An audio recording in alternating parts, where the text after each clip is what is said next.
ચાલો નેક્સ્ટ. નીચેનામાંથી કયું રેખીય નથી? રેખીય નથી કીધું છે નહીં, રેખીય નથી. તો સૌથી પહેલાં આપણે શું કરશું? લોકોનું સંકરણ લઈ લઈએ. આ તો આપણને ખબર જ છે રેખીય છે.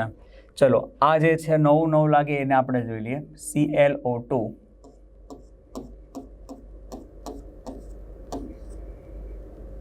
હવે એકી સંખ્યા આવે 7, તો એમાં તમારે એક એનો ક્લોરીન જે છે ને ઓડ નંબરવાળું આવે, જેમ આપણે વાત કરી હતી.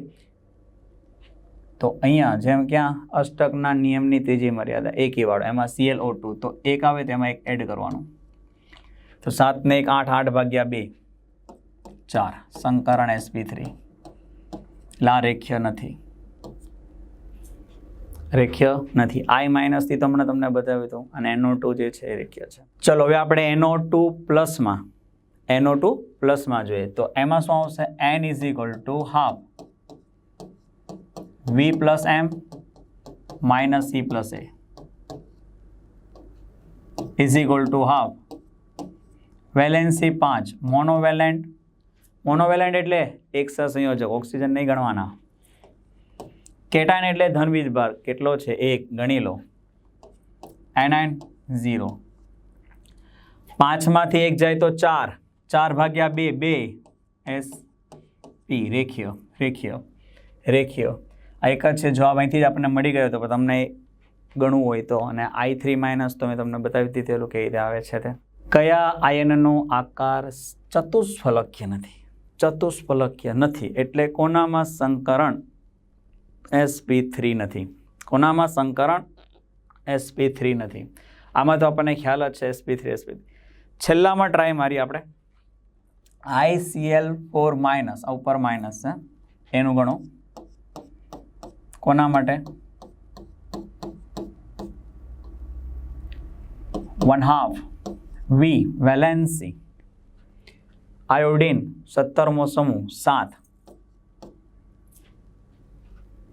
મોનોવેલેન્ટ એની સાથે કેટલા જોડાયેલા છે? 4. માઇનસ કેટાયન છે નહીં, પ્લસ એનાયન છે, એક એનાયન.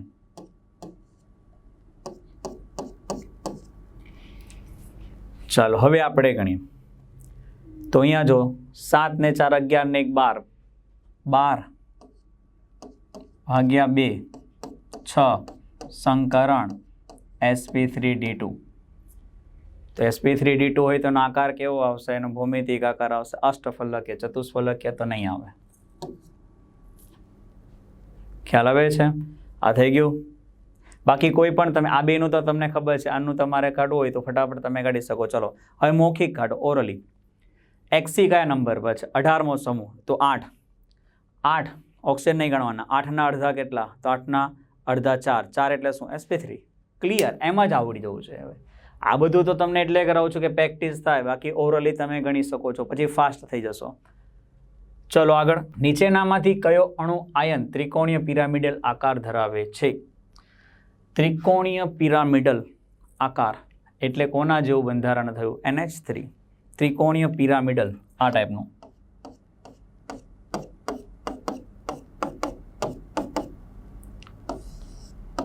કે જેમાં સંકરણ sp3 હોય, એના 3 બોન્ડ પેર હોય ને 1 લોન પેર હોય. તો એવું ક્યાં છે? તો PCl3 માં જોઈએ આપણે. તો એમાં પણ આપણે N ½ V + M.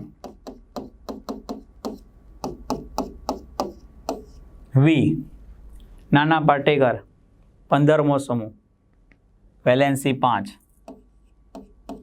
3 મોનોવેલેન્ટ, 5 ને 3 8, 8 ભાગ્યા 2 4, સંકરણ sp3. જેમ મેં કીધું સંકરણ sp3. લોન પેર 4 - 3, એક લોન પેર. તો સેમ આના જેવું બંધારણ આવશે. એટલે આ રીતે આવશે એનું બંધારણ. P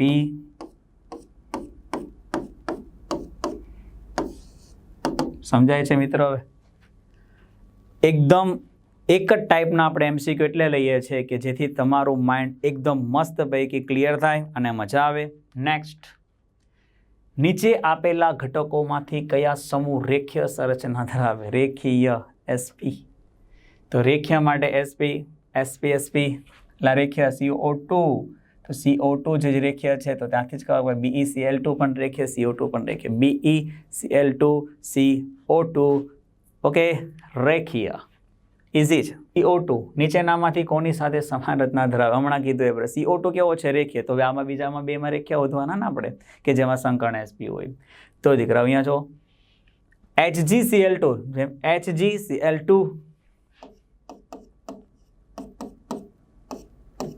રેખીય 180 અને છેલ્લું છે C2H2 એટલે કે HC triple bond CH ethyne અને શું કહીશું આપણે ઇથાઇન ઇથેન ઇથિન ને ઇથાઇન આલ્કેન આલ્કિન ને આલ્કાઇન ઓર્ગેનિકમાં આવશે આપણે તો આમાં પણ આવશે sp એટલે રેખીય તો HgCl2 અને C2H2 આ બધું તો નહીં તમને ખ્યાલ જ છે NO2 ને બધી વસ્તુ એટલે આપણે આજે HgCl2 C2H2 એવું ક્યાં છે એક સાથે ચાર એક અને ચાર પહેલું અને છેલ્લું રેડી ચલો હવે આપણે એમ વિચારે કે આમાં પણ 2 છે SnCl2 તો આવવું જોઈએ ને SnCl2 અરે SnCl2 એમ ડાયરેક્ટ ના કહી શકાય ને સંકર્ણ હતું ચલો આનું સંકર્ણ લઈ લઈએ હવે તમને આવડી ગયું છે 1/2 ટીન આ ક્યાં આવે કાશી જતીનને લે 14મો સમૂહ કાશી જતીન લે 14મો સમૂહ એટલે 4 અને આ 2 4 ને 2 6 ભાગ્યા 2 3 અને 3 આવે એટલે શું આવશે sp2 sp આવું છે sp2 થયું ખ્યાલ આવ્યો તમને NO2 તો NO2 ની અંદર બી તમે ડાયરેક્ટલી ગણી શકો છો એમાં ઓડ આવશે એટલા માટે NO2 નાઇટ્રોજન જે છે નાના પાર્ટિકલ પાસે એ ગયું 15 5 + 1 એટલે 6 બરાબર એ 6 ભાગ્યા 2 3 sp2 તો sp2 તો sp વાળા 2 છે પહેલા સાથે છેલ્લું તો જવાબ આવશે આ ક્લિયર રીતે કરતું રહેવું ને મોજમાં રહેવું નીચેનામાંથી કઈ જોડ સમાન ભૌમિતિક આકાર ધરાવે સમાન આકાર ક્યારે હોય સંકરણ સમાન હોય લોન પેર સમાન હોય આવું ક્યારે શક્ય છે જ્યારે એક જ સમૂહના લઈ લો ને બધા તો એક સમૂહની અંદર હોય એવું વધારે નથી વિચારવાનું એક જ સમૂહની અંદર હોય તો જો BN નહીં BEO નહીં BL એ ખરા કારણ કે બાલ જયંતી 13મો સમૂહ બાલ જયંતી અથવા બચ્ચન અલીગઢના ગામડામાં ઇન્સર્ટ કરીને તાલી વગાડે છે મિત્રો આ બધી જે કી છે તમને ખ્યાલ જ છે આપણે કરાવી લઈએ છીએ ફટાફટ ચાલો તો બચ્ચન અલી 13મો સમૂહ સેમ ટુ સેમ સંકર્ણ same lone pair bond pair all is same મતલબ 12માં 2 OF2 શું દર્શાવે છે તો કંઈ નહીં પાછો OF2 માટે જોવો ચાલો ફટાફટ ઓક્સિજન ઓસેટ 16મો +2 6 ને 2 8 ભાગ્યા 2 4 sp3 સંકરણ ચલો sp3 2 છે લોન પેર -2 2 છે 2 લોન પેર છે ને sp3 હોય 2 લોન પેર અને sp3 હોય તો કયા ટાઈપનું હોય વોટર મોલેક્યુલ્સ જેવું બેન્ડ વડેલું કોણીય વડેલો આકાર એટલે ઘણું અને sp3 સી આન્સર ચલો ICl4- નો આકાર તો સેમ એક ને એક જ પેટર્ન પર છે હવે ફાસ્ટ હવે માઇન્ડ એમને ચલાવો ફટાફટ જલ્દી ચલો n = 1/2 વેલેન્સી ચલો I સમૂહ 17 એટલે 7 મોનોવેલેન્ટ 4 માઇનસ કેટાયન છે નહીં પ્લસ એનાયન 1 ચલો તો હવે અહીંયા જોઈશું આપણે કેટલા થાય છે તે 1/2 7 ને 4 કેટલા થશે તો 7 ને 4 11 ને 1 12 12 ના અડધા 6 એટલે સંકરણ sp3d2 એટલે એનો આકાર કેવો આવશે sp3d2 આકાર કીધો છે એની ભૂમિતિ નથી કીધી એટલે sp3d2 એટલે કયા રીતે આવે અષ્ટફલકીય રીતે ગોઠવાય પણ હવે લોન પેર કેટલા છે જવાબ -4 બે લોન પેર છે તો એ આવી રીતે આવશે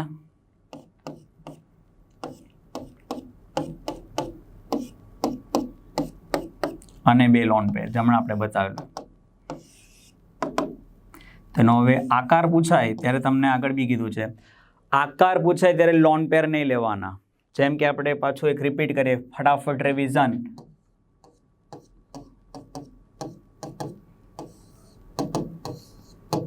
પાણીમાં સંકરણ sp3 તો એની ભૂમિતિ રચના જે છે કઈ રીતની મેં લખી દીધી સમચતુષ્ફલકીય આકારે આખું જ આવ્યો હશે સમચતુષ્ફલકીય રીતે હોય પણ એનો આકાર પૂછાય sp3 એમ સમચતુષ્ફલકીયની ભૂમિતિ રચના થાય પણ પાણીનો આકાર પૂછાય ત્યારે શું કરવાનું છે તમારે માત્ર આમાં ઇન્ટરેસ્ટ લેવાનો છે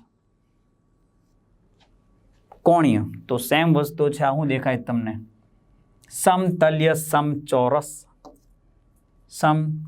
સમચોરસ નો આકાર થઈ ગયો NH3 NH4 plus NH2 minus માં બંધ કોણ બોન્ડ એંગલ તો બોન્ડ એંગલ જેમ લોન પેર વધશે એમ ઘટશે બરાબર જેમ લોન પેર વધે એમ ઘટે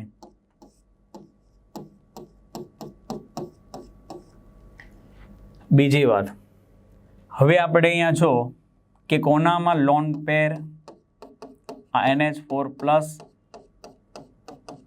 NH3 H2 માઇનસ આમાં તમે જો NH4 પ્લસ NH3 અને NH2 માઇનસમાં NH4 પ્લસમાં તો કોઈ પણ પ્રકારની શું નથી લોન પેર નથી આમાં લોન પેર નથી આમાં એક લોન પેર આવશે અને આમાં આ લોન પેર અને એટલે બે તો જેમ લોન પેર વધશે એમ બોન્ડ એંગલ ઘટશે તો બોન્ડ એંગલ સૌથી વધારે કોનો હશે NH4 plus B answer NH તમને ખબર ના પડે તો આપણે ગણી કાઢવાનું આ બધું શોર્ટકટ નહીં કરવું હોય તો જેમ કે ચલો આ બેનું તો તમને ખ્યાલ આવી ગયો NH2 માઇનસનું ગણીએ 1/2 VMCA આ તો હવે બધું એમને એમાં તમને આવડી જવું છે વી નાના પાટેકર 5 હાઇડ્રોજન 2 કેટાઇન નહીં એનાઇન 1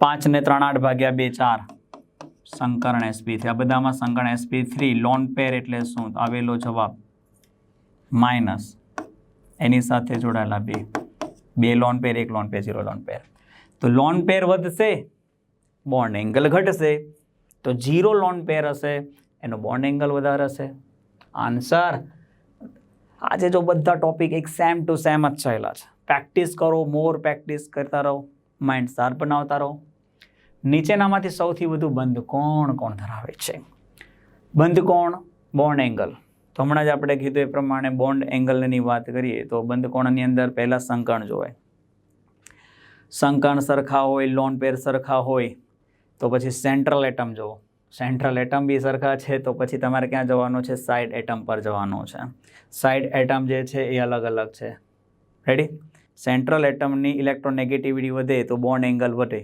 અને સાઇડ એટમમાં ઇલેક્ટ્રોનેગેટિવિટી ઘટે તો બોન્ડ એંગલ વધે તો આમાં સૌથી ઓછું ઇલેક્ટ્રોનેગેટિવિટી કઈ છે કારણ કે સાઇડ એટમ છે તો સાઇડ એટમ શું જો ફરીથી કહું છું બોન્ડ એંગલમાં પહેલા સંકરણ જોવાય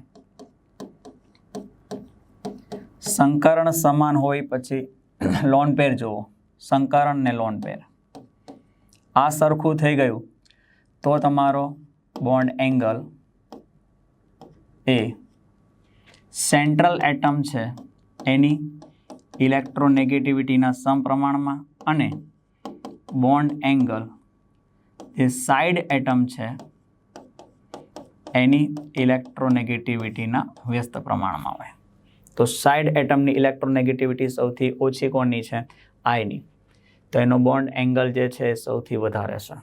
તો આવશે હું PI3. શું આવશે? PI3. જે હમણાં આપણે વાત કરેલી કે એમાં બોન્ડ પેર વચ્ચેનું અપાકર્ષણ જે છે શું થાય? વધી જાય, એને કારણે બોન્ડ એંગલ વધી જશે. સૌથી વધુ બોન્ડ એંગલ. તો બીજો ટોપિક તમારો બી પૂરો થઈ ગયો છે. Okay, thank you.